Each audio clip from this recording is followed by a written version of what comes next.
ನೋಡಿ, ಕಾಂಗ್ರೆಸ್ ಸರ್ಕಾರ ಬಹಳ ದೊಡ್ಡ ದೊಡ್ಡ ಭರವಸೆ ಮಾತುಗಳನ್ನು ಕೊಟ್ಟು ಅಧಿಕಾರಕ್ಕೆ ಬಂದು ಈಗಾಗಲೇ 30 ತಿಂಗಳ ಕಾಲ ಆಗಿದೆ. ಈ 30 ತಿಂಗಳ ಕಾಲದಲ್ಲಿ ರಸ್ತೆಗಳ ಗುಂಡಿಯನ್ನು ಮುಚ್ಚಲಿಕ್ಕೆ ವಿಫಲರಾಗಿದ್ದಾರೆ. ಕಸವನ್ನ ವಿಲೇವಾರಿ ಮಾಡೋದ್ರಲ್ಲಿ ನಗರವನ್ನು ಅಚ್ಚುಕಟ್ಟಾಗಿ ಕ್ಲೀನ್ ಆಗಿ ಇಟ್ಕೊಳ್ಳೋಕೆ ವಿಫಲರಾಗಿದ್ದಾರೆ. ಇನ್ನು ಬೇರೆ ದೊಡ್ಡ ದೊಡ್ಡ ವಿಷಯಗಳು ಬಿಡಿ, ಚಿಕ್ಕ ಕೆಲಸಗಳನ್ನ, ಸಾಧಾರಣ ಕೆಲಸಗಳನ್ನೇ ಮಾಡೋಕ್ಕೆ ವಿಫಲರಾಗಿದ್ದಾರೆ. ಹಣ ಮಾತ್ರ ಸುಲಿಗೆ ಮಾಡ್ತಿದ್ದಾರೆ. ಪ್ರಾಪರ್ಟಿ ಟ್ಯಾಕ್ಸ್ ಸುಲಿಗೆ ಮಾಡ್ತಿದ್ದಾರೆ, ಕರೆಂಟಿನ ಬಿಲ್ಲಲ್ಲಿ ಸುಲಿಗೆಯನ್ನು ಮಾಡ್ತಿದ್ದಾರೆ, BWSB ಬಿಲ್ಲಲ್ಲಿ ಸುಲಿಗೆ ಮಾಡ್ತಿದ್ದಾರೆ, ಖಾತೆಗಳಲ್ಲಿ ಸುಲಿಗೆಯನ್ನು ಮಾಡ್ತಿದ್ದಾರೆ, OCCCಗಳಲ್ಲಿ ಸುಲಿಗೆಯನ್ನು ಮಾಡ್ತಿದ್ದಾರೆ.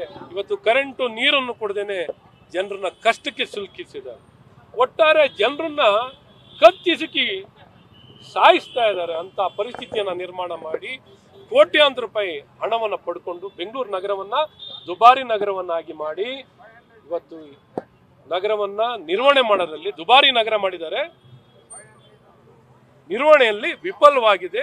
ಬರೀ ಗುಂಡಿಗಳನ್ನೇ ಕಾಣುವಂಥದ್ದಾಗಿದೆ. ಜನ ಬಿದ್ದು ಬಿದ್ದು ಸಾಯ್ತಾ ಇದ್ದಾರೆ, ಕೈಕಾಲು ಮುರಿದೋಗ್ತಿದೆ. ಸೊ ಇಂಥ ಕೆಟ್ಟ ಪರಿಸ್ಥಿತಿಯಲ್ಲಿ ಬೆಂಗಳೂರನ್ನ ನಿರ್ವಹಣೆ ಮಾಡಿಕೊಂಡು ತಮ್ಮ ಸಾಧನೆಗಳಿಗೆ ತಾವೇ ಬೆಂತಡ್ಕೋತಾ ಇದ್ದಾರೆ ಮುಖ್ಯಮಂತ್ರಿಗಳು, ಉಪಮುಖ್ಯಮಂತ್ರಿಗಳು. ಈ ಕಾಂಗ್ರೆಸ್ ಸರ್ಕಾರ ಸಂಪೂರ್ಣವಾಗಿ ವಿಫಲವಾಗಿರೋದೇ ಅವ್ರ ಸಾಧನೆ ಆಗಿದೆ. ಗುಂಡಿ ನಗರವನ್ನು ಮಾಡಿರೋದೇ ಸಾಧನೆ ಆಗಿದೆ, ಕಸದ ನಗರವನ್ನಾಗಿ ಮಾಡಿರೋದೇ ಸಾಧನೆ ಆಗಿದೆ, ಕೊಲೆ ಸುಲಿಗೆಯನ್ನು ಆಗ್ತಿರೋದೇನೆ ಇವರ ಸಾಧನೆ ಆಗಿರುವಂಥದ್ದು ನಿಜಕ್ಕೂ ದುಃಖಕರ. ಹಾಗಾಗಿ ಇವತ್ತು ಬೆಂಗಳೂರಿನ ನಗರದಲ್ಲಿ ವೆಸ್ಟ್ ಕಾರ್ಪೊರೇಷನ್ ಭಾಗದಲ್ಲಿ ಇವತ್ತು ಇದನ್ನೆಲ್ಲ ಬಯಲಿಗೆಳೆಯುವಂಥ ಕೆಲಸವನ್ನ ಇವತ್ತು ನಮ್ಮ ಪಕ್ಷದ ಎಲ್ಲ ನಾಯಕರುಗಳು, ನಮ್ಮ ಪ್ರತಿಪಕ್ಷದ ನಾಯಕರ ನಾಯಕತ್ವದಲ್ಲಿ ಎಲ್ಲ ಕಡೆನೂ ಪ್ರವಾಸವನ್ನ ಮಾಡ್ತಾ ಇದ್ದಾರೆ. ಅದೇ ಜನ ವೈರಲ್ ಆಗಿದೆ. ಅದು ಕಾಂಗ್ರೆಸ್ ಗೌರ್ಮೆಂಟ್ ಟನಲ್ ಅಂದ್ರೆ ಏನು ಅಂದ್ರೆ ಆ ಟನಲ್ ತೋರಿಸ್ತಾ ಇದ್ದಾರೆ. ಈ ಟನಲಿನ ಬೆಂಗಳೂರಿನ ಪರಿಸ್ಥಿತಿ, ರಸ್ತೆಗಳು ಟನಲ್ ಆಗಿದ್ದಾವೆ.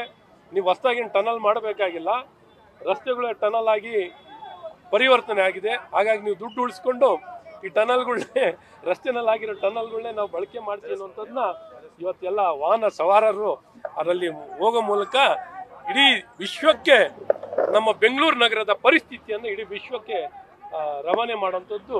ಇವತ್ತು ಬೆಂಗಳೂರು ನಗರದ ನಾಗರಿಕರು ರೋಸೆದ್ದೋಗಿ ಕೋಪದಲ್ಲಿ ಏನನ್ನು ಮಾಡ್ಲಿಕ್ಕಾಗದೆ ಇವರಿಗೆ ಮತವನ್ನು ಕೊಟ್ಟು, ಅಧಿಕಾರವನ್ನು ಕೊಟ್ಟು ಈ ಪರಿಸ್ಥಿತಿಗೆ ಬರಲಿಕ್ಕೆ ನಮ್ಮನ್ನ ತಂದಿಟ್ಟಿರುವಂತ ಈ ಕಾಂಗ್ರೆಸ್ ಸರ್ಕಾರಕ್ಕೆ ತಕ್ಕ ಪಾಠವನ್ನ ಕಲಿಸ್ತಾ ಇದ್ದಾರೆ.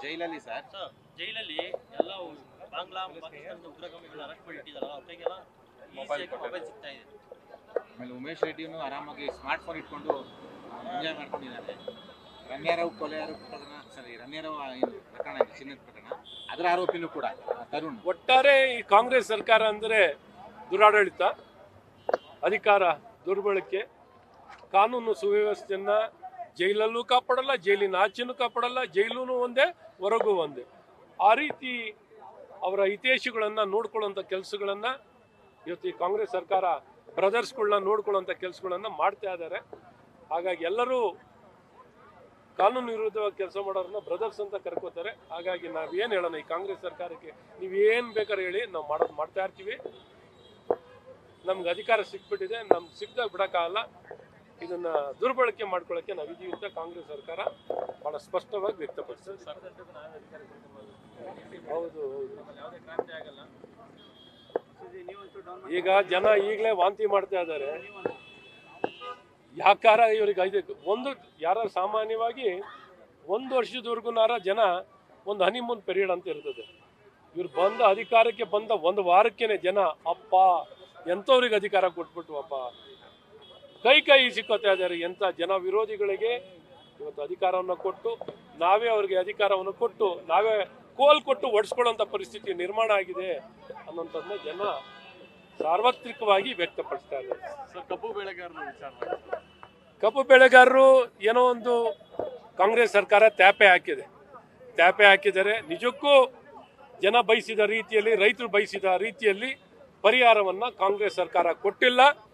ಇದು ರೈತ ವಿರೋಧಿ ಸರ್ಕಾರ. ಕಾಂಗ್ರೆಸ್ ಅಂದ್ರೆ ರೈತರಿಗೆ ವಿರೋಧಿಗಳು. ಅದೇನೋ ಗೊತ್ತಿಲ್ಲ, ರೈತ ವಿದ್ಯಾನಿಧಿ ಸ್ಕೀಮಿನ ಹಿಂದೆ ಪಡೆದ್ರು, ಪ್ರಧಾನಮಂತ್ರಿ ಕಿಸಾನ್ ಸನ್ಮಾನ ಯೋಜನೆಯನ್ನು ಹಿಂದೆ ಪಡೆದ್ರು. ಈ ರೀತಿ ಪ್ರತಿಯೊಂದು ಹಿಂದೆ ಪಡೆದು ರೈತ ವಿರೋಧಿ ಆಗಿರೋದು ಕಾಂಗ್ರೆಸ್ ಸರ್ಕಾರ. ಹಾಗಾಗಿ ಈ ಎಲ್ಲ ನಿಲುವನ್ನು ಈ ಕೊಟ್ಟಿರೋ ಪರಿಹಾರ ಜನ ವಿರೋಧಿ ರೈತ ವಿರೋಧಿ ಆಗಿದೆ ಅನ್ನೋದನ್ನ ಬಹಳ ಸ್ಪಷ್ಟವಾಗಿ ವ್ಯಕ್ತಪಡಿಸ್ತಾರೆ.